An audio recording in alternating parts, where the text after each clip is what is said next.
When you start trying to determine whether you're going to run out and buy a copy of Windows 8 and upgrade your Windows 7 to this to get the slick new Metro look and all that, it's going to pop into your mind, well, wait a minute now, what are the system requirements on Windows 8? Because historically, every time there's a new operating system, I've got to go buy, a chunk of RAM and put in the machine. My hard disk might need to be larger. I may need an updated graphics system and so forth. Well, here's the bottom line on Windows 8 requirements. If your computer runs Windows 7 or Vista, it will run Windows 8. This is one of the places Microsoft worked very hard.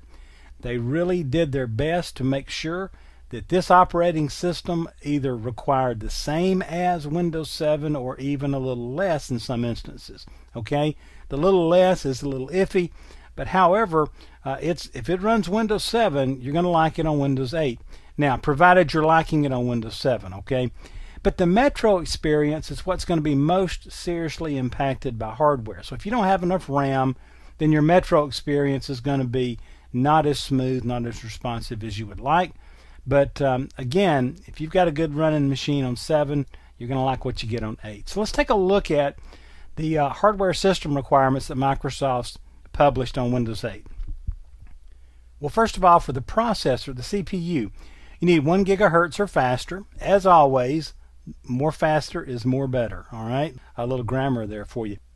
On the memory side, you need at least 1 gigabyte for 32 bits and 2 gigabytes for 64-bit.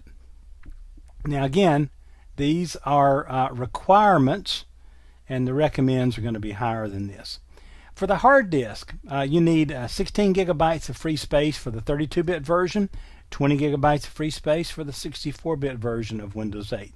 Again, nothing is really drastically blown out of the water here from prior versions.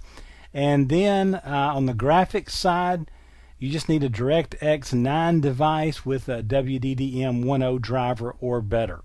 And that's pretty much it. Microsoft's not really touting any kind of particular onboard graphics, megabytes or gigabytes or anything. It's just DirectX 9 device, WDDM 1.0 or better. As usual on all these things, these are the requirements. More is better, but I will tell you, when we went through all the beta phases on Windows 8, just now been released, just now gone to RTM, but through all those beta versions, the nerds and all those guys were out there loading this up on machines that were way under the hardware requirements. And again, the only thing they really complained about, the only thing that really suffered from not meeting Microsoft system requirements was the Metro apps functionality. So anyway, that's your system requirements. The good news, if you're running Windows 7 and you like it, you can upgrade to Windows 8 and you're going to be just fine.